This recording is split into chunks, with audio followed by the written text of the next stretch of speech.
So good Sure. evening again. It's great to see you all here. It's Thursday evening. I hope you all have had a great day. And topic for today we're going to cover is about earth blocks, which is an affordable and a sustainable option for modern homes. How, where, why? For all that we have Sagar with us. But before moving on, let me tell you a little about Arkihive.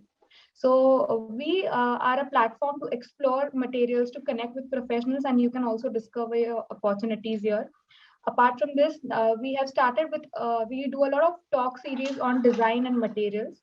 Previously, we've covered topics like minimalism, interior lighting. We've also covered colors in interior design. And there are a lot of topics. You can follow us on YouTube for the same. You can watch all these videos that we do. We have our recorded videos there. So follow us there. We also have our Instagram platform. So do follow us. So here we are speakers for today. There is me and Shreya. We both are from the Arkihive team, and we have Sagar.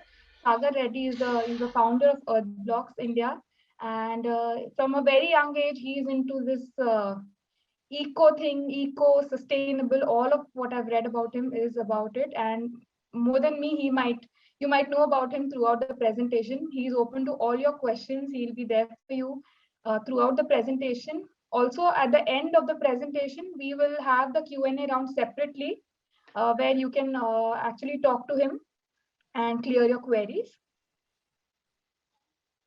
Let's understand what all we're going to cover before he takes over the presentation. I would like to give you all a brief review of what we're going to cover today. So, of course, sustainability and how this material for today, earth blocks, fit into this category. We'll be talking about that. We'll be deep diving into the types and understanding of this material. We'll be talking about composition, materials, manufacturing processes, their practical applications, advantages. Also, we'll look into the service part of it, of how practically executing these earth blocks, fitting in all the services work. And Sagar will also be running us through a few of his projects.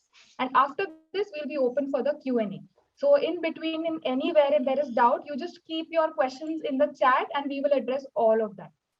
I hope everybody is clear. Yes. So over to you, Sagar. You can just take on the presentation. Sure. Thank you. All right. Thank you for the introduction. All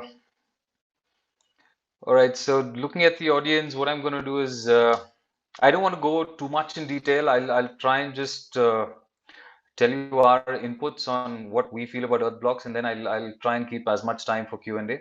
Try to answer your queries than me pushing what I have to give all of you. Okay, sir. Firstly, to start with, why we are a manufacturer. Okay, we've started this as an approach saying when we came across this idea, and or probably when I was looking at building my own house, there weren't really alternates, and I'm talking about as recent as 6 years back. So when I went out looking for wall material, there were only two choices, either a concrete block or there was clay bricks or there was porotherm. So there were just three options. And none of it really made sense to me because throughout the construction phase, I saw the way people build. There isn't really a system that is actually followed. There is tremendous amount of wastage. We overdo the kind of materials that we use. We don't need to have such heavy columns. We don't need to have such thick roofs because we're not building commercial complexes. It's mostly houses. So we basically overdo everything just for a small house. So that's the idea where Earthblock started saying, this is not at all sustainable. There needs to be an alternative. And we went around. This company is set up by me and two other partners, both of them good friends of mine. So all of us got together saying, why isn't there anybody doing it? And then that's when the research started. And since there was nobody doing it, they said, okay, come on, let's get started. With the only objective saying, if we start tomorrow, there might be 10 people who copy us today. In a year's time, probably in the future, there'll be 100 more who will look at our success story and follow our way of doing things. And that way, we've given everybody a head start. So that's the actual intent that we had. And the way the book says sustainable construction, it's a practice of creating a healthy environment, and it needs to be on ecological practices. So here what I'm trying to refer to is just by adding or replacing earth blocks into the building does not make the entire system sustainable. Sustainability is a lot more than just the wall material. As architects, as contractors, you or whoever you are, you need to think differently. The wall material is probably about 20% or or around 20% of the actual material that goes into a building. There is a lot more that is not actually sustainable, for which we don't have actual alternatives in terms of there is no replacement for cement as of now. We've tried every possible binder that has come out as of now, but it's not as easy or as affordable as cement is. So if there isn't a sustainable option, what is the way out? So our way of looking at sustainability is try using as little as possible, try using as less as you can. It can be on roofs, it can be pillars, it can be walls, wherever it is, try use less. So our way of looking at it is, for example, if if say for a general house, I'm just going through a context and then I'll actually get to the slides, Samruddhi. Yeah. So our way of looking at it is try use as little as possible. So there are alternates where you can use less when you make your roofs, when you make pillars. In the kind of bricks we make, we use a maximum of 9% cement. It's usually between 7 to 9%. So sustainability right now, the entire construction industry is not actually thinking of sustainability when it comes to carbon, when it comes to polluting. We are right now at the peak of the bell curve, and it's now slowly trying to trickle down because now everybody is finally conscious. People have realized that, if we don't do something about it, things are going to go bad. So that's why the world's going with, climate change and this summit and that summit, every country promising to do green climate. So we think this is one way that we are helping in the bigger aspects of, climate change. And more importantly, it needs to also be comfortable for the homeowner. For you to be staying in that house, you need to feel good, you need to feel healthy, you need to feel some difference by switching over to a sustainable resource. It shouldn't be more expensive on your pocket, trying to go eco. So that's what we've tried to address in our journey so far. Okay, now we'll go to actually what Earth Blocks is. Now, Earth Blocks is a sustainable material. How many of you have actually gone and, at least visited a sustainable house or actually seen one? I don't think you'll see much of it in a city, but if you go towards a rural side, go towards a village or a tier two, tier three city, the pass-through villages, you will find lots and lots of houses. Our great grandfathers built houses of mud. Those houses still exist, and when people from those houses don't actually use an air conditioner, don't use a fan, but they're still comfortable, they feel cool, they are healthier because they use less and they've, in line with nature.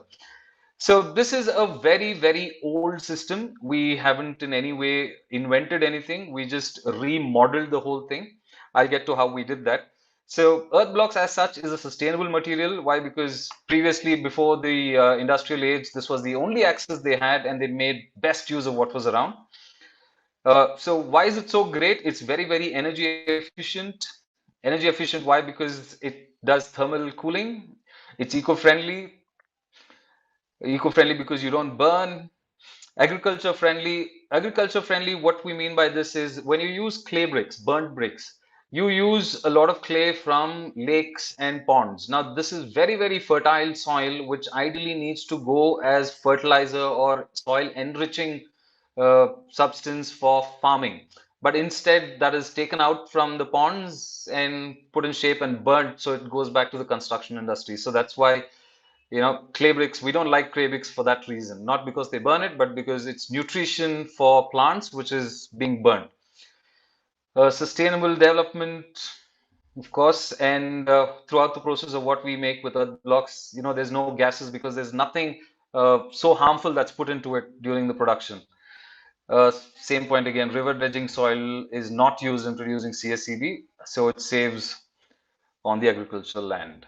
So what is so good with earth blocks or CSCV? We've got many different names. People refer to it in about 6, 7 versions. Soil blocks, eco bricks, compressed stabilized earth blocks, stabilized mud blocks. They're basically all the same. I mean, the whole process is you take the right mix of soil, put a little bit of stabilizer, put as much compression as you can, and you have a lovely brick which just needs to be cured with water to, help the stabilizer get more strength. So the benefits are, it is fireproof, there's nothing to burn in it. Soundproof, why? Because it is not as hard as granite. It is not, so it doesn't, sound doesn't bounce off it. It gets to absorb a little bit. Bug proof, if it's compressed well enough, bugs can't just, dig into it and make holes in it. These are breathable. Water as vapor can go in and come out, but so because of that, again, that's what helps in your thermal comfort. It's mold proof, it's non-toxic, it's low cost. Again, it's low cost subject to how you utilize it. It can't be low cost because sometimes we get customers who call from Delhi and say, can you send bricks from Bangalore to Delhi? So that doesn't become low cost. Low cost is when it's used around where it's manufactured. Ultra low maintenance. Why? Because you don't need to paint, you don't need to plaster, and even if it gets dirty, it's a natural finish. It just blends with the whole thing. It's not like a clean white wall where one dirt doesn't show up as much. Structurally sound, the bricks that we make have compressive strengths of above 10 MPa. Some bricks have 10 to 15 MPa, some bricks have 15 to 30 MPa. All this is because of the size and the shape that we make with the blocks. It's earthquake resistant. It's earthquake resistant because we've given some options where you can put in rebar. So by putting rebar, you get a lot of lateral strength, and that's what gives you earthquake resistance. After the recent Nepal earthquake, uh, the entire system there of reconstruction is with CSCV and interlocking, and with rebar in it. So you can understand how it is on a hilly region. It's difficult to take material up, and they just take cement there, use the soil that's available, and putting a little bit of rebar, it becomes earthquake resistant. And the product is definitely durable. We'll go to the next slide. Okay, what is CSCV? CSCV is known as pressed earth brick or a compressed solid brick. It's a building material made of damp soil and compressed at high pressure. I'll take you through how we make these blocks. If we go to the next slide. Okay, types of CSCV. Okay, what we mean by types of CSCB is mostly the way it looks and the way it functions, but the manufacturing process is the same irrespective of what it is. So a solid block is as good as a solid block. It doesn't have anything else. So these are like your usual masonry system where you have to put mortar on every course, and it's built one after the other, one on top of another. So this is a normal masonry kind of requirement. Cement mortar will be required between the courses. So this, again, the specs are almost the same for all of it. The size is a little different. Here, if you notice, the compressive strength of these blocks that we make is about 16 MPa. So that's the minimum that we get. Water absorption is a very key point here. 8%. So this is more than what the IS standard is asking for. The IS standard for India says, the water absorption can be anywhere between 15 to 20%. But with our manufacturing system, we've got it below 8%. The bulk density is 1.9 to 2, 2000 kgs per meter cube. So that's how much we've compressed the brick. So that's where you get the strength and the rigidity, and the compressive strength comes with the density that we achieved. Next slide, please. Okay, this is one different version of the brick. This is a solid interlock. Basically, it has a male and a female. Now, the male and the female are on two sides, the top and bottom, and the front and the left and right. So the facade is what you would see, and otherwise, all four sides lock with each other. So again, this is a dry interlock system. Very, very little cement is used as slurry just to be put on top because we've kind of put in about a 3 mm gap between the male and female. So that's where you put very little cement mortar and slurry, and it's just stacked one on top of the other. So that's how easy it is to construct. Again, this kind of a brick, we've got 16 MPa. IS standard asks only for 3.5 MPa for clay bricks. That is probably how much it goes to. 3.5 MPa is what IS standard says is enough to build, a load-bearing structure. We've overachieved the compressive strength. Again, why we've overachieved most of this is, people have to get convinced. People need to know that, yes, it's an alternate viable solution. Same specs for all the bricks that we make, it's just the shape that's different.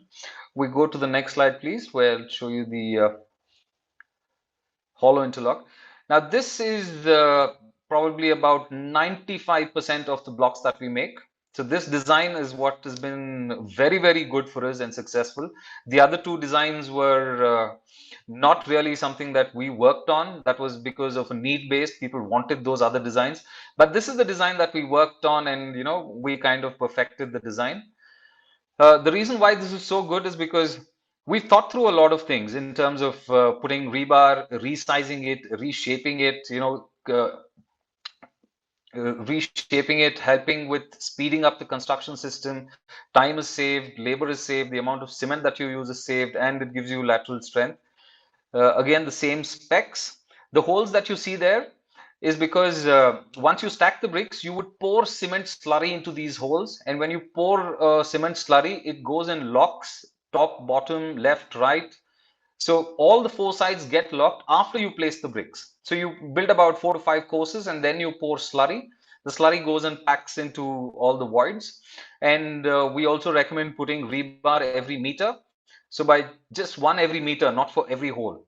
And those holes can also be used for your electrical conduiting. So while you build the wall itself, you get your conduit. So there's less time wasted in, cutting, chipping, and replastering.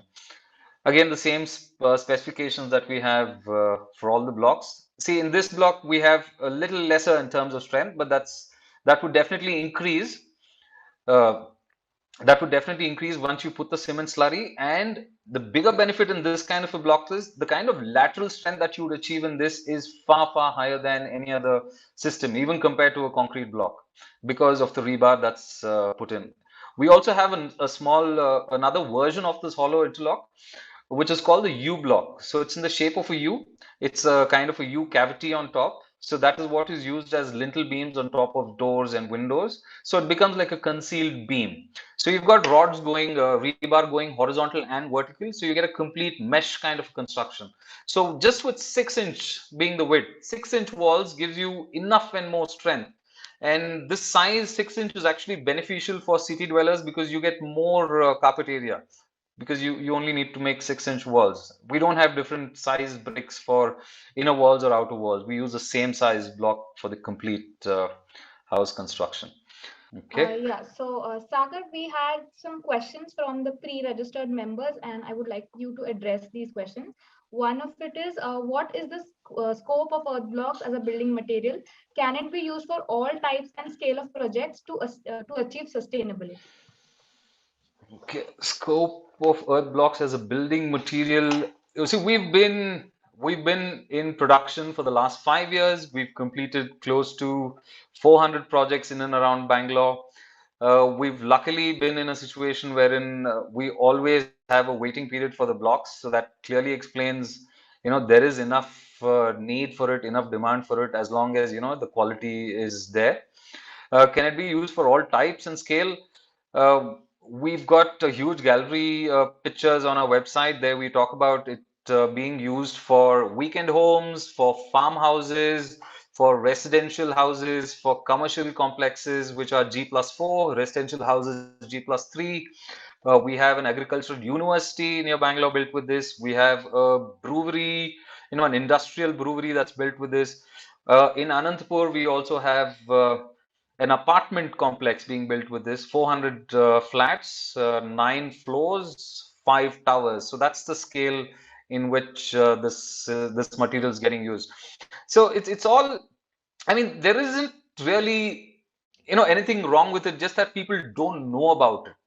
For us, from the beginning, we've always had a pull strategy and never a push strategy. So I can't just go to a layman and force it down his throat and say you have to use earth blocks. It's always been a pull strategy where conscious people come to us saying, yes, we've either experienced it, we've seen this, we like it, we want it, or I'm really an eco kind of a guy and I want to be sustainable. So these are the three kind of people that we get. So they are the biggest guys who do our marketing. We barely spend a rupee on marketing. We've actually been hiding in a corner, but still people find us and come to us. So I think there are no shortcomings, but it's just the acceptance of this material as a whole for all kinds of projects. There isn't any shortcomings, but the reason why these shortcomings are there is, people who have been doing it are doing it with half knowledge. They would just see somebody doing it and they're like, it's Right. so easy, let me go and try it. So that's probably not the right way to do it. Probably the kind of guidance they're getting is not right. I know a lot of college kids who go to Auroville and learn this stuff, but they're not the people who go back and actually sit and make these blocks. They may be the Correct. guys designing with it, but making it is a different thing. It's like, everybody can find rice, chicken, and stuff like that, but making a good biryani, it's kind of understanding how things work. Correct. So Correct. that's where the problem is, or that's what we've seen. All right. Okay. Yes, we can move to the next slide. Okay, so the material and composition, what goes into making these blocks? Now, firstly, soil. Soil, when we make soil is, again, you can't use every kind of soil. It's a big disappointment for most people up north because we get a lot of calls from Delhi, UP, mostly in the northern part of India. The biggest problem there is you get black cotton soil. Now, black cotton soil is very, very heavy with clay. So the reason why clay bricks are burnt is because once you burn, clay loses its properties of expansion and contraction when water, affects it. So that's the reason why you burn it. So what kind of soil you get down south and most part of middle, you get alluvial soil, red soil. The kind of soil is, we are also very picky in the kind of soil we take. You can't just take any soil. Every soil doesn't work. The soil needs to have a certain amount of composition, which I'll take you through. Of course, there's cement. The only other alternative to cement right now is lime. But again, there isn't a guaranteed quality of lime that is available. You're not sure if you're getting chalk powder or lime most of the time. And again, if I need lime in Bangalore, it has to come from Rajasthan or Jaipur. So it's, again, doesn't make sense for us to transport things just for this. Water, of course, and water is again not too much, very little, and admixtures. We've done extensive research on admixtures and we've tried out every possible combination of which works best. And we've identified a few that work for us. For different bricks, we use different admixtures as and when the need comes to. Next slide. I'll take you in detail. Yeah. So what should be there in soil? Or what is the brick made of? So the maximum of 9% is what we would recommend. More than 9% doesn't make sense because more than that, your brick will stop breathing. If it doesn't breathe, you don't get that kind of thermal comfort. And again, the soil needs to have this kind of a ratio, this kind of a proportion. That's when it functions the way it's supposed to function. So cement is a maximum of 9%. Again, that can be altered based on what you're making. The bigger it is, you can reduce the cement. The smaller it is, like we make the hollow interlock, we have to put 8 to 9% because we need it much stronger. The solid block can be made with 5%. In the soil, we need 50 to 60% as sand. So this is like your concrete. Sand is like our aggregate. So we need sand to be there, and the more coarser, the better. Silt is again between 50 to 20%. Clay is again 50 to 20%. Clay cannot exceed more than 20% because we don't burn these bricks. And if I use soil which has more than 20%, and then it'll eventually lead to cracking. So we don't want that cracking. So we play with the soil. We check the soil before we get it to our factory. Again, we don't just go and dig soil because we need it. We take waste out of construction projects wherever they're digging a basement out. That's the kind of soil we procure. So the soil that we source is not what we buy or what we demand for. It is something that is being taken out of a project, and that's what we use. And the water we use again is very, very little. It's just to achieve the optimum moisture content. It's barely considered a big need. So probably to make 500 kgs of mix for soil and cement, we would probably use about 25-30 liters and not more than that. Why testing is very important is if you don't get the composition right, you will fail in making a good brick. There are quite a few methods. Everybody uses a different system. The wash test, pen test, shine test, these you'll have to go into detail for you to understand how each test is done. Basically, what each test would do to, what it would explain to you is Does it have clay? Is there enough silt? Is there enough sand? So all these tests, one way or the other, will give you an indication of what the composition of the soil is. So that's as much I want to talk about testing soil, because it's too much in detail to go into testing of soil. Or the easiest thing for anybody to do, if you want to do a project, send it to a lab and ask them to find out what is the composition of soil. Next slide, please. Okay, we go to the manufacturing process on how CSCV blocks are made. So firstly, we process the dirt mix. Again, this is where most people fail. Processing is very, very important. What we do in our factory, the first thing we do is we crush the soil. It goes through a crusher and it's powdered. You know, whatever there is, it's powdered, it's sieved, and then we keep it as a dry stack. Now, this is a very, very important process, which I have seen 99% of the people do not follow. And this is where they fail. Because when you get soil the way it is, you have a lot of lumps. If it's not crushed, the cement cannot just go into a lump of soil. It needs to be crushed, it needs to be dry. So the process that we do is we first take the soil, we do a dry mix, we add a little bit of sand if required. If we find that the soil is not as coarse as required, or if the clay is a little more, then we add some bit of manufactured sand, a dry mix, then a little bit of water, and compression. Compression is the key. When we make our bricks, we put a minimum of at least close to 20 tons of pressure. Now that's the amount of pressure that we're subjecting the brick during the manufacturing process itself. And cement will eventually get strength. Molding process, again, mold is subject to the requirement. You can make these blocks in probably any size and shape that you want. You've probably seen it in the previous slide. It is just a convenience. Molding is just for convenience. You can make it to whatever size, whatever shape, as long as it's within a few structural parameters. So once the molding is done, stacking is done. Stacking is in palletizing, and then curing. Curing, it has to be cured at least for 14-15 days before you can ship it out. Again, that again depends on how you make it, uh, what you put in it, how good the soil is. Ideally, you need 21 days for the cement to get its full strength. And then you have a quality building material. I'll probably take you through a video, a short video in the next slide.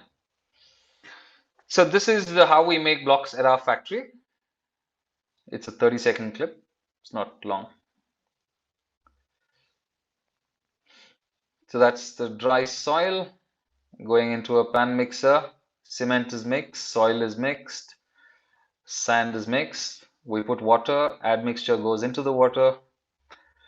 It's pressed, and there comes out your brick. That's the first brick that you saw was U brick, and this is the brick. This is how it's stacked first. For the first 3-4 days, we stack it indoors, keeping it covered. Was it only catchy for me, or did the video run smooth? Okay, again, another video to show you how these hollow interlock bricks are set up at site. You can play the video. Pretty simple. So this is where we try to show you how simple it is, how easy it is, how quick it is.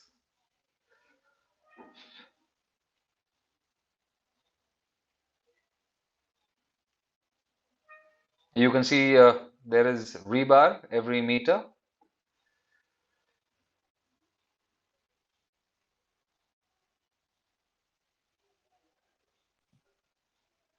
There is some time lag with the videos. I'm dropping both the links of both the videos in the chat, so you guys can have a look at it later as well. So that's how the dry interlock is being done. So they would probably do about 4 courses. Once 4 courses are done, cement is mixed in a slurry kind of consistency, cement, sand, and a little bit of soil if required. And it's just poured into those voids with the rebar.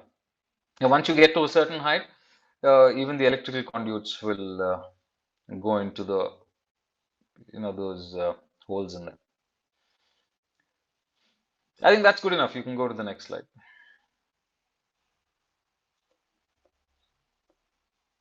All these videos are there for anybody to learn on our website. Okay. I guess this is a question. Yes. So I'm dropping the links of the both the videos in the chat for you guys to access. Next question is also from one of our pre-registered members. This person is from Delhi, as you had mentioned, I guess, some time back, Sagar.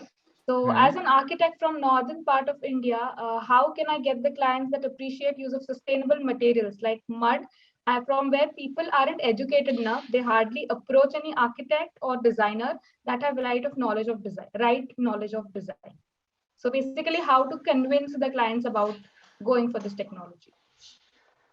Um, See, again, convincing is not an easy task because people always have a predetermined, information on their head. It's not easy for people to change just like that. At least now it seems a little easier. The millennials, probably are willing to experiment. Luckily, we've had that advantage in Bangalore where, at least we believe people in Bangalore are quick to change and adapt. Again, like I mentioned earlier, it always has to be a pull strategy. Somebody should be willing, to build their house with this. Again, it's very difficult for you to push this product on anybody because it's not something that you would buy and sell or let go. It's not a car, it's a house. So you'll want it for the rest of your life. So you need to be really, really convinced. Or okay, let me put it this way. When people come to me and ask me, why should I build my house with earth blocks? Firstly, I never ever speak to them about it being a cost saving feature because that is there, but I don't want to highlight and feature that. What I would actually talk about is, the thermal cooling that it has. It will give you 4 degrees cooler temperatures. It breathes. So if there is humidity, it'll absorb the humidity. It makes the air a little fresher. Or even simpler way of convincing people, have you tried water from an earthen pot vis-a-vis water from a refrigerator? So when you taste both of it, when you drink water from these two sources, you know how differently it feels. So that's what earth blocks does to a house. It gives you a natural way of cooling. It makes you feel good because of the calmness. It gives you soundproofing. It gives you better air. It gives you better temperature. And I also happened to meet a person who is well versed with Reiki. He wanted to build his house with this. So he tried. I mean, I'm not saying it's scientific, it's non-scientific, but I have to believe what I saw. So he came and tried his plum. He has a brass plum kind of a thing. He put it on a concrete block. It spun anti-clockwise. He tried this on a fly ash brick. It didn't move at all. And when he tried the same thing on an earth block, it had positive energy. It went clockwise. I don't know how many of you know this. It can even work with a Rudraksh on you. If you put a Rudraksh on your head, it'll turn clockwise, anti-clockwise. If you're happy, it goes clockwise. You're angry, it goes anti-clockwise. So there is some kind of energy. Why is there energy? Is because firstly, it's as good as natural earth. There isn't too much which spoils in terms of chemicals, or there is cement, but besides that, it's all good. So there is a feel good factor. Luckily for us, it's always been word of mouth. That's where most of our references come in. Somebody goes into a house that's built with an earth block, they're like, it's nice. It's just the whole experience of being there is nice. And then there is a sustainability part and eco-friendliness and all that. So the approach cannot really be a hard push. So ideally, how I would suggest you to be is, be available, put your information all over the place. If somebody searches for something like this in Delhi, you should be the first one to, come up. Do as much work as you can. Be noticed wherever. Search, blogs, I know, catalogs, wherever it is. You need to be available because there are enough number of people who want to build with this. Probably you're not getting a direct connect with them. I'm sure there are a lot of organizations coming up with sustainability. In Delhi, also, I've heard of a few companies who are doing this. So I guess you just need to be present. It's not easy to get started from day one. It's taken us a 6-year journey to get to where we are. It's always a slow start, but things are definitely changing. And I'm sure after COVID, people have actually realized, this is a better way to live. A lot of people have changed their approach in life, and we've got a huge increase in the number of inquiries after COVID. Yes, I'm sure. Yeah, so I hope we've answered your question, whoever has asked this. Okay, let's move on to the next slide. And also, I would like to remind you guys during the presentation, you guys have any questions, please put up in the chat so we make a list of it and we address it. Yeah, Sagar, we can go ahead. Yeah. Applications and advantages. Next slide. Okay, since earth bricks are breathable, they create ideal indoor climate. Again, who figured this out? Probably rats, rabbits. They're the ones who dig burrows, go into the earth. Why? Because, that's the best place to be. It's natural cooling. It feels good. There's enough moisture when required. There's enough temperature difference when required. Environmentally sound. Uh, these structures can use about 20 to 30% less energy, again, because of the passive cooling, heating and cooling than concrete block or wood frame structures. Wood is mostly an insulator. It doesn't let temperature from outside come in, but it won't, add to a temperature difference as such. Concrete block, again, I will talk about it in the next slide. Non-toxic, most houses that we build don't get plastered, don't get painted. So no painting, no plastering is a big benefit, when it comes to toxicity. You don't really know what goes into paints. Uh, Long-lasting earth blocks have been around for thousands of years. Earth blocks will last for centuries. Just to cite an example, the Great Wall of China, parts of it, the walls that crossed mountains were made of stones, and all the walls that were on the plains were made from rammed earth. So this is kind of learning on being sustainable. You would just build with what is available around you. I mean, for me, I sometimes refuse to understand, why would people get granite or, Italian marble from Italy? I mean, that's crazy. That's in no way sustainable. But if you look at great examples like this, you need to build something. You find things as close to what's available to you. Basically, what I'm trying to say is transport it as little as possible. Let it not cross seas and mountains. It should be things that are around. That's where you are actually sustainable. Diversity in design, again, achieve various wall thicknesses, molds and mold possibilities are used as possible. See, when it comes to sustainability, what I'm talking about is, see, we make these CSCV blocks. There is another system called rammed earth, which is again the similar process, the similar style, almost all is the same thing, but instead of it being manufactured piece by piece, it's made as a whole wall. So thickness, the thicker the walls, the better the thermal comfort. Earth blocks and services. So this is an example of how the hollow interlock bricks, the electrical conduits, just to show you how it looks. The mason, while he's making the wall itself, will cut the brick using an angle grinder, and he would place the electrical box and get the electrical pipe. So in this case, the electrician comes much later. This job is done by the mason itself. And when it comes to plumbing, ideally, we would request all plumbing to be done on the exterior of the building. And when it comes to the interiors, we what we recommend is first plaster it, then put your plumbing, do some bit of waterproofing, and then any which way it's going to be tiled. So bathroom tiling is completely the old-fashioned way. The electrical conduits literally go into the wall, and you don't waste time at all after the wall is built. Okay, thermal performance.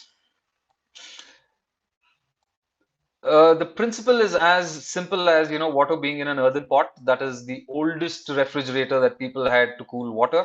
It basically works where during the night, uh, the coolness around and the moisture around is absorbed by the brick, and when the sun comes out, and probably the sun is out, the maximum heat is generated between 3 and 4. That's when all the moisture is getting out of the brick, so moisture is coming out as vapor. So that is where condensation would happen, and because of this principle, you get cooling during summers, and you get warm cooling during winters. This happens 24 by 7, 365 days a year without a single unit of electricity consumed. So this is just what soil does. And then again, I've just given you a reference to porotherm blocks and concrete blocks. See, what concrete blocks do is, throughout the day, sun's energy, the temperature that falls on it, it holds on to that energy. And even during the night, during the evening, it is letting go of that heat that it's already absorbed because it has no other way to do it. It's got dry heat inside and it's letting go of dry heat. So when you put in an air conditioner, the air conditioner will at least take 2 to 3 hours to first cool the walls, and that's when you would actually start to feel some comfort. And the second example is a porotherm block.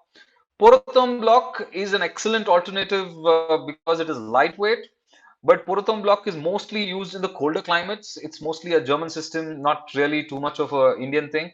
How that helps is it has air voids and it works like a thermos, a flask. It has an inner wall, an outer wall, and it got air in between, trapped air in between. So air inside becomes an insulator. So this helps wherein the heat from outside will not come in or the coolness from inside will not go out. So it's like a flask. The only difference with earth blocks and why we push earth blocks and we love earth blocks so much is because it has a system of breathing in and out, which gives you the kind of comfort that I'm talking about. Go to the next slide. Okay, what kind of finishings that we do to our bricks?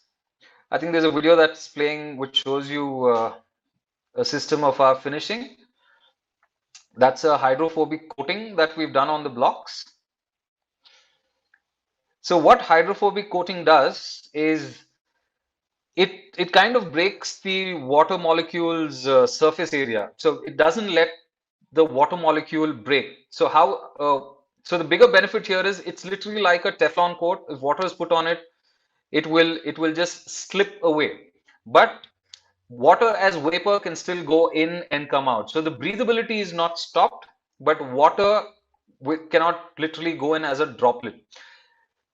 What at least I believe is the biggest enemy to any building is water and heat. Water and heat. So if you can manage water and heat, your building will last for years and years and years. So this is our way of coming out with a solution. We would never ever recommend an earth block or a rammed earth wall or anything to do with earth. It should not be painted. Even if it's painted, it should not be painted with enamel, varnished, and things like that. It's like literally putting you know a plastic bag on your face and you won't be able to breathe.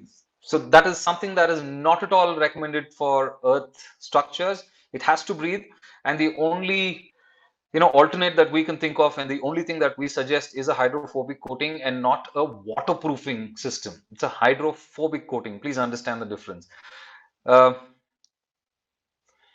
Pointing is a simple system you could see on the top picture. Pointing is where, once the bricks are stacked, there might be some minute gaps. So soil cement is mixed in a basic ratio of 1:4, and, it's just filled into those bevel edges. And of course, cement or lime-based paints are good enough. Lime would actually add to the whole feeling. Lime, as you know, would just keep getting whiter as it ages. So lime also will help in cooling the building on the inside. Next slide, please. With energy effectiveness, this is again here we're only talking about the amount of energy the block consumes during the manufacturing process. This is giving you a comparison between country-fired bricks and compressed stabilized earth blocks. So here, if you're using a 5% ratio of cement, you're probably doing about 1,100 megajoules per meter cube, and country-fired bricks is about 4,500. So literally, less than 25%, or rather, CSCVs are 4 times lesser polluting than country-fired bricks. So this is again only during the manufacturing process. We're not talking about the energy efficiency of these being a wall system where it's going to save you energy throughout the life of the building. This is only the manufacturing cost of carbon. We go to the next slide, please. So again, this is a big question, how cost effective it is. I will tell you how it is cost effective, and then I'll tell you why you actually don't get the benefit of it. So with the kind of system that we've devised, the cost of wall construction is reduced. Why? Because you don't use plaster, you don't use that much cement, that much labor. There's no finishing on the wall. There's only a pointing cost. You would reduce labor requirement because of the speed of construction. You're at least 20 to 30% faster, even while building the blocks or while finishing the blocks, since there's no electrical conduits to be cut, chipped, and finished. reduce usage of sand and cement. How we reduce usage of sand and cement? The bricks that we make are very, very good when it comes to geometry. We always talk millimeters. The height difference that we guarantee to our customers is, it will not exceed more than 1 mm. It will be less than an mm. So that's the kind of accuracy that we get in our bricks. So when you have good geometry, you get good plumb. It's straight. And, once you build your wall and you cast your roof, even the roof is straight. So you don't again put extra sand, just to get a level for your tile.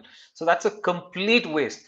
So by using geometry efficiently, if you get the first row right, you will save a lot of material throughout the building because of leveling, because of the plumb, the straight, the square. So that's where you would reduce usage of sand and cement, reduce future maintenance costs. Why? Because you don't repeatedly go on and paint, because paint needs to be touched up quite frequently. But here, the hydrophobic coating that we spoke about has a life of at least 8 to 10 years, and it's a very, very simple way to reapply it. Again, it's an enzyme, not a chemical. It's diluted in water and sprayed on the wall. That's how simple it is. It increases the speed of construction, and wherever speed increases, cost comes down. It's eco-friendly, soil is sustainable, eco-friendly, and we don't burn them. Unskilled manpower can construct using the system. As I said, we've come close to 400 projects, and we don't have a construction team. We basically help them with a construction manual, and we help with some YouTube videos to our customers. And with that, there are a lot of people who are skilled enough to build with this already. I mean, we've got customers who are outside Bangalore where we have no intervention whatsoever. It's as simple as kids playing with Lego blocks. If you can build a house with Lego blocks, you can build a house with earth blocks. Is earthquake resistant? Here, the way we look at it, if you're doing, say, just a G+1, we would tell all our customers don't even build pillars, because by putting rebar, you're distributing the weight of the roof on the walls and not being a point load on the pillars. And once this wall is built and the roof is cast, the weight of the roof also gives more rigidity and structural strength to the walls. Passive cooling, cost effectiveness comes from there also, cooler interiors. The sizes, the reason why we stuck to a size of 300 mm is because it matches with tile sizes that you get. 300 mm, 600 mm, 900 mm. So the whole point of doing these sizes was, we would, again, what we tell architects is whatever you do, just make sure all openings and all sizes are in multiples of 150 mm, which is half the size of a block. So you don't even waste a brick. You either use a full brick or a half brick. We don't want you to use a 3/4 or a 1/3. No. If you're opening for doors, you put it as, multiples of 3 bricks. If you're making rooms, just multiples of 150. That way you save on a lot more. We don't want to waste tiles. So tiles would fit in exactly, windows would fit in exactly, doors would fit in exactly. With the kind of bricks that we give, you can build a house without using a tape measure because it's already there. If you have to tell your mason, I need a plug point, at this place, you would say fifth course, third brick, and that's about it. You don't literally need a tape to do it. So with all this in place, it's a zero wasted system. When you build with this kind of system, there's not much that you would throw out during the construction. There's not much that you would actually waste. So it's a very, very efficient way of doing it. So all this put together is what gives you the cost effectiveness. And as I mentioned earlier, why most customers don't get this cost effectiveness is because, it's very difficult for you as an individual. I mean, not all of you, but others as customers. Nobody wants to go and do this all by themselves. You're just giving it to a contractor. So the contractor is usually billing on square feet. So there's no way that, maybe there is a contractor who's good enough to share his savings with the customer, but usually people get stuck with a square feet cost. So the cost during construction is not really translated to the customer, but the long-term effects of maintenance, your cooling, the feel-good factor, all this is definitely there with the customer. So that's why when we get customers, we know who's a customer who can build on their own and who can't. So we don't really speak about a price advantage right in the beginning. Only if they insist, we would say, you save, but this is how you save. Next slide, please. Okay, the limitations. Why are there problems? Why is it not, as famous or as popular as it should be? The limitations because not many people go through a structured way of understanding how to do it. Proper soil identification is the most important one because if you take the wrong soil, you can't obviously make a good quality CSCB. I mean, you can possibly take any soil and make these blocks, but it needs to be altered. There's a lot of things that you can experiment on and try. There is slag, industrial slag that can be mixed, granite powder. There are a lot of things that can be mixed to make it efficient for CSCV. But this is where people lack the understanding, unawareness of the need to manage resources. Again, they're not really sure what they're doing because I've seen CSCB being made at site manually. There's nothing wrong in it being done manually, but what I've noticed is they would mix 50% M sand, 10 to 15% cement, and they're actually making something very close to a concrete block. It doesn't anywhere come close to a CSCB standard. So that's the awareness issue. Untrained teams produce bad quality bricks. Again, what we would insist on doing is we always want to use a hydraulic machine to put the right amount of pressure because we believe if the right amount of pressure is not put, the brick is not strong enough, the compression is not good, the water absorption would be too much. Again, it's a similar example to saying, how strong is a chain? It's as strong as its weakest link. So even if there's one brick which is not good and it's say right at the bottom, it kind of spoils the entire structure of the building. Overstabilization through fear of ignorance and implying outrageous. Okay, again, as I said, 15%, 20% cement, which is not really necessary. It's just the right amount of pressure that's required, the amount of compression that's required. If you achieve a density of anything close to 1.8 to 2, then it's a very good brick. Understabilization results in low quality products. Of course, if there's not enough binder, it's not going to hold for long. Bad quality or an unadapted production equipment. Yeah. So this is very, very simple to understand. We've kind of gone over all of these. We've understood this. Again, luckily for us, we've had the right set of hands in earth blocks who have expertise to guide us through all this. So we've overcome all these limitations, and that's why we stick to a machine manufactured way of making these CSCB blocks and a scientific way of testing the soil, making sure it's the right composition, right proposition, and the kind of admixtures and enzymes that we add into our blocks. Next slide, please.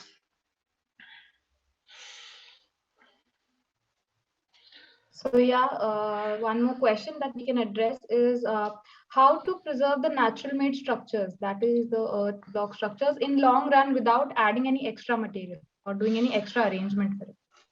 The biggest enemy to earth block structures is water. Again, water doesn't mean see, the bricks are stabilized. We've made a brick in factory about 5 years back, and we've put it underwater just to prove to anybody who comes there saying, it doesn't disintegrate. Once there's enough binder that is there, it will not disintegrate. But having said that, any brick, any construction system for that matter, has a problem of capillary action. If you've not done your DPC right, if you don't if you have water that's somehow seeping into the bottom, bricks, any bricks, even concrete bricks, clay bricks, or CSCB, all of these have a capillary action that would suck water from the bottom and go through the wall, and the dampness will spread from within. So if you have issues like this is where your structure kind of goes bad. So I again believe water is the biggest enemy for any structure, any man-made structure, cement-based structure. So if you can, in the designing phase, in your construction phase, try your best to make sure water is not affecting your walls. If you do your bathrooms, you have to do proper waterproofing. Waterproofing is what is very, very important. And again, there are old systems of doing waterproofing. Now there are tremendous options and fail-proof options that are available to do waterproofing. For example, if you're doing, say, your foundation, your basements, there is a crystalline cement. If you mix a little bit of that in the cement, even in the future, if there's a crack, it goes and fills the crack and doesn't let water come in. And these are not at all expensive. We have a lot of again, when you build is where you have to take care of this. Once if it's built wrong, you can't hold the structure. It needs to be built right. A hydrophobic coating is a very good example where it keeps the structure safe from water from very, very long time. Again, water as vapor goes in and out, but water as a droplet doesn't come in. There is a lot of plasticizers which nobody's even aware of. Plasticizer is so economical. It's like less than about 80 rupees a liter, and you would add about 50 ml per bag of cement. Now, just by using plasticizer, the kind of density you get, the kind of workability that you get in cement is tremendous in concrete, in helping in waterproofing. Unfortunately, you know, it's like there is no restrictions for anybody to build. So anybody who wants to build is going ahead and building it. You either pass civil or fail civil, or you know a friend who's a civil guy becomes a contractor. So that's where the problem is. So if you use the right materials, again, I'm not recommending anything which is expensive. It is just understanding the fundamentals of what breaks a structure down. It's heat and water. If you can kind of control that during your construction phase, it will really last a long time. Next question. Okay, just some examples of the houses that we built. This was a ground plus 3 4-floored building. This is a brewery. It's a industrial building. Here the walls are actually 15 degrees slanting. It's not straight walls. They're bent 15 degrees. And here also the walls were 7 meters at 2-3 places here, 7 meters. So that's almost 21 feet. This was again possible only because we have those concealed U beams where rebar goes into the walls. Because of rebar is where they've been able to achieve a 15-degree slant. The tilt is 15 degrees. This is a brewery project, and here you would see, this is, I mean, it's a very good example here. The roof is not really plastered, the rough finish. This is a practical example of using very less to achieve, the same kind of output. Next picture. Again, a similar building. This is raw brick that's not even. I mean, this is not even finished. And I would love to be in a house like this. Just gives you a very nice rustic feel. After pointing, you would get a little more smoother finish, but otherwise, this is the look. Again, industrial buildings. These are industrial buildings.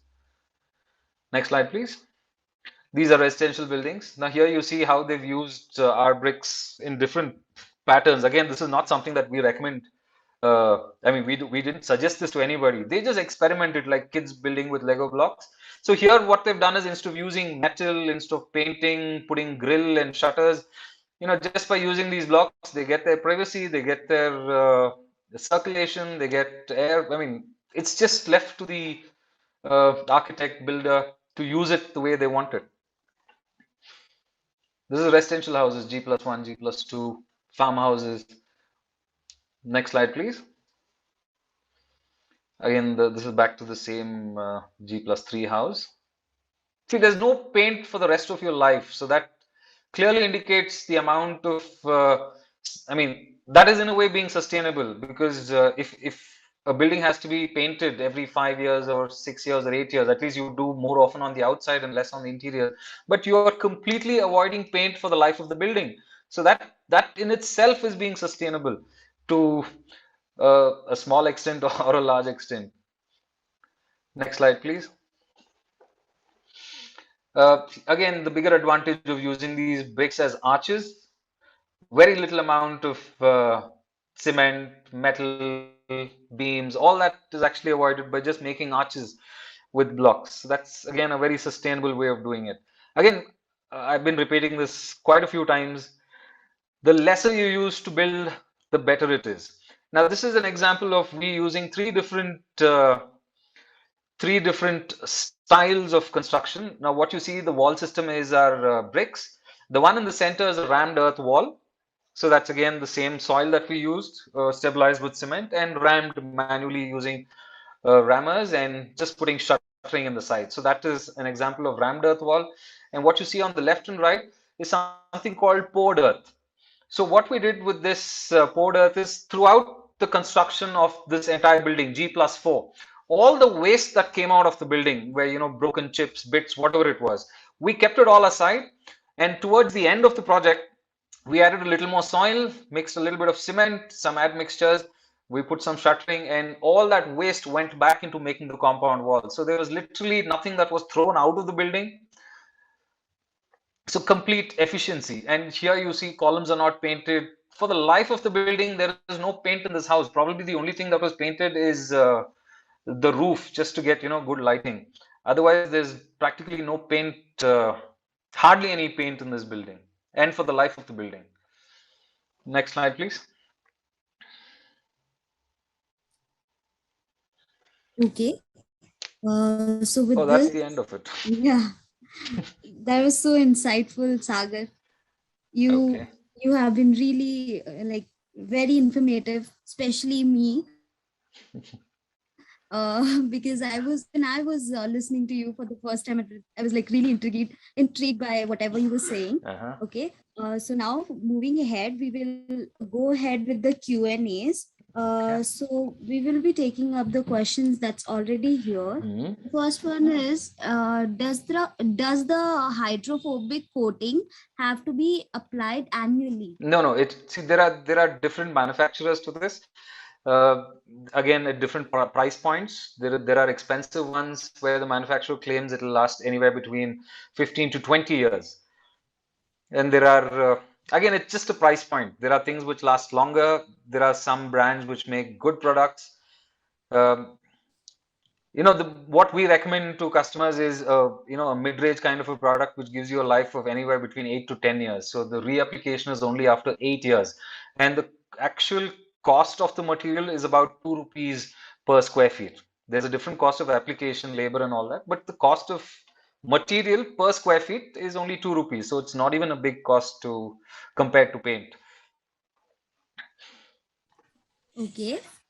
Moving ahead to the next questions. Walls are great solution, but what are the solution for horizontal surfaces, that is slabs and multi-storage structures?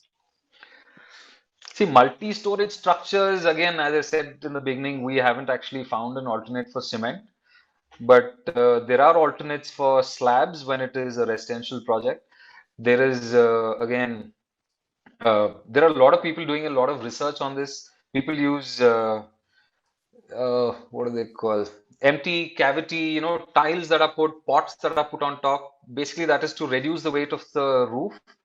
There are precast beams that you get, which are put on the roofs, and then a very thin roof that is made.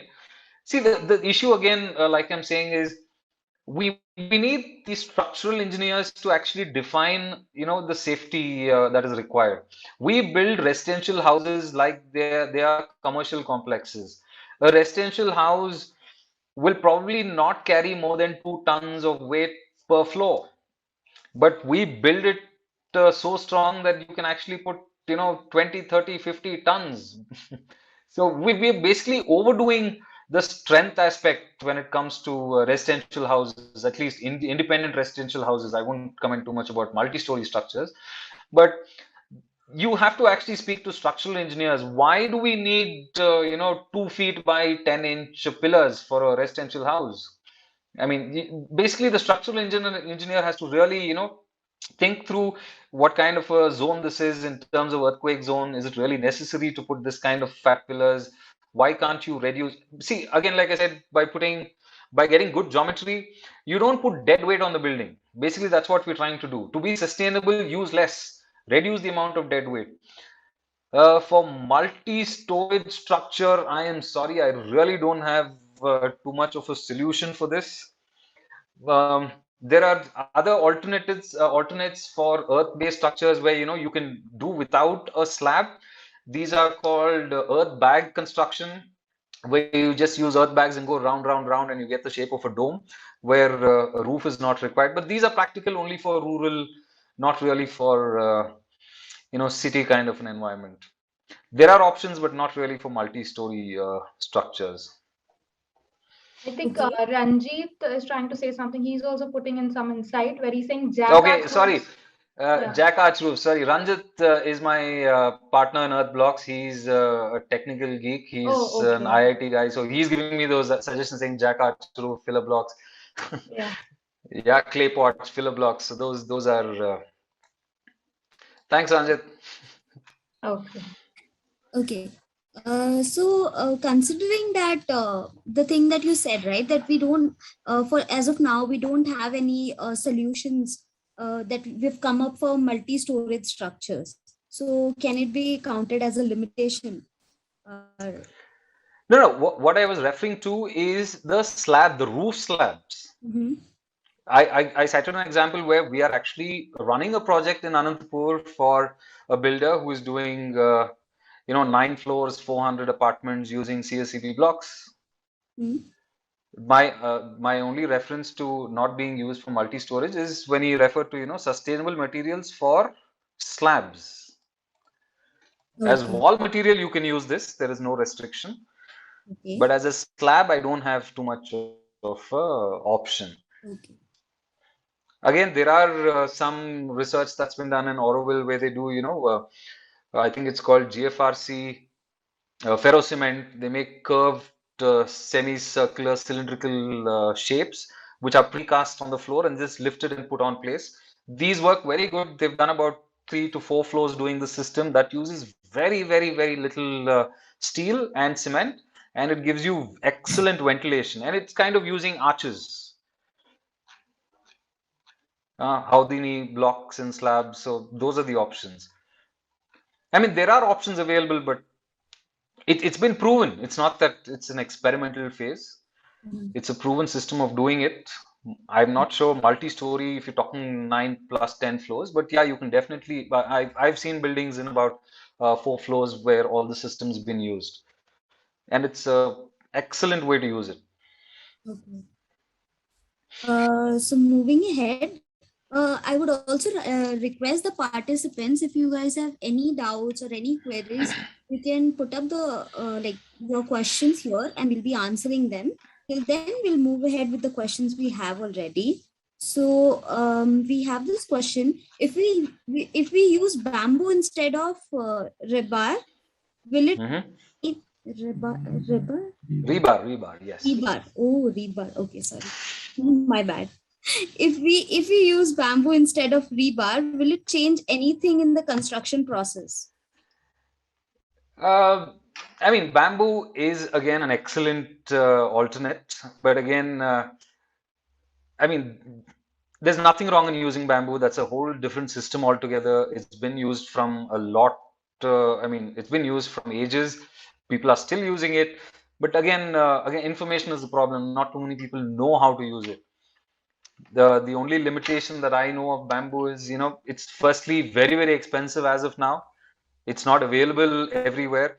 Probably bamboo is used only towards where it's available, like towards the northeast, where it's actually available. And there's nothing wrong in using bamboo. Bamboo is as strong as steel when you compare the weight. Bamboo is an excellent material to use, but again, we don't have enough of it as of now. Okay. It's just Um, accessibility. I can't go to the store tomorrow and say I need 100 kilos of bamboo. yeah, that's true. Yeah, we have another question. When it comes to curved walls for earth blocks, are there any limitations or care that is to be taken care of? Anything? Um, see, I won't be an expert to talk about the other systems of Earth. There are at least 10 different ways of using Earth, like your bamboo, your straw, your rice husk. The reason why we didn't dwell enough into all those is because we see as a sustainability factor, it is not as practical. Now, what we are trying to do is CSCV, we're in the city, we're trying to get more people to use this. All other systems are mostly, experimental. It has a different kind of a niche. Somebody who really wants to build that way can build.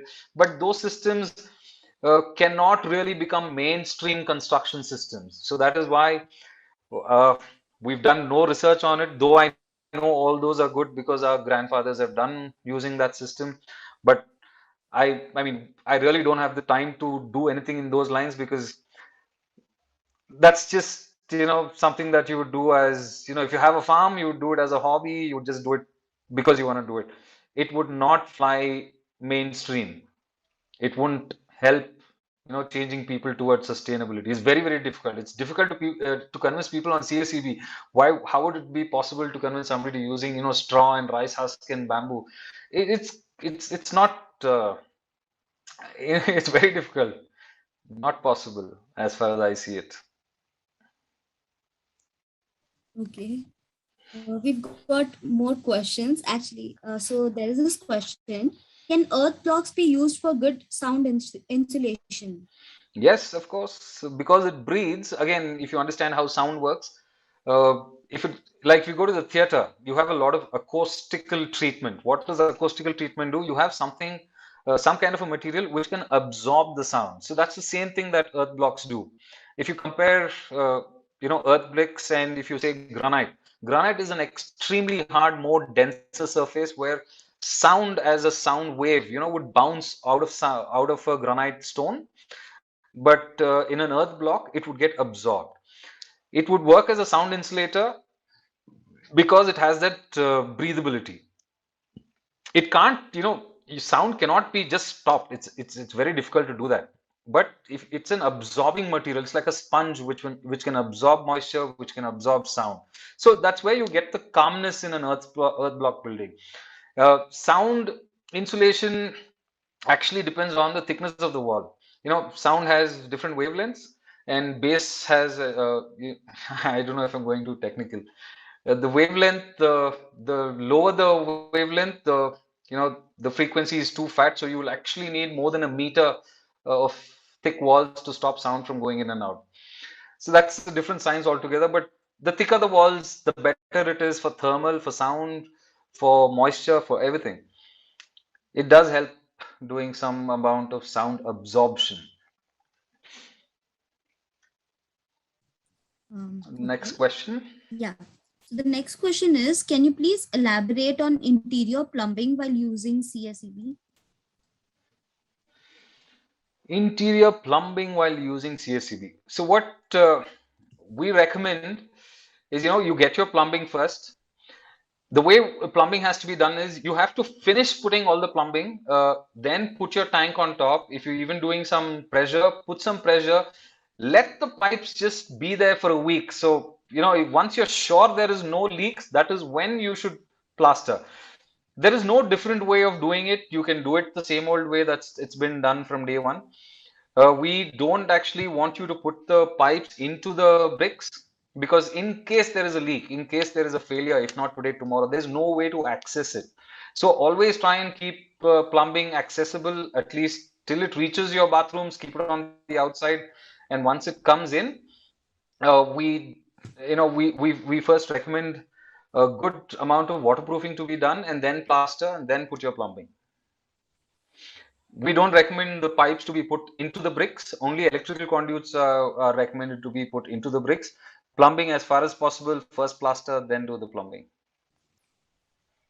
Again, not because of any other reason, but how much ever effort and time you take, there will be somewhere that water will go. Water is a very difficult thing to stop with gravity. Okay. Uh, so moving ahead to the next question. So we have, do we need any separate kind of foundation for this technique? Foundation is purely dependent on your site conditions. If you have hard soil, your structural engineer would tell you what kind of foundation to use. The bricks should not determine what the foundation should be.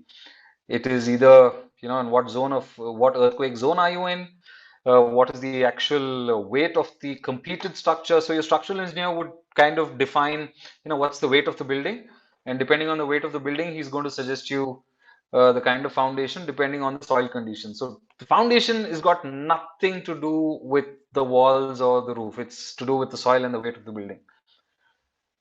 I think Also, in case later you guys have any questions, you can also mail us. Okay, we address questions even later post the presentation. So please send us your questions.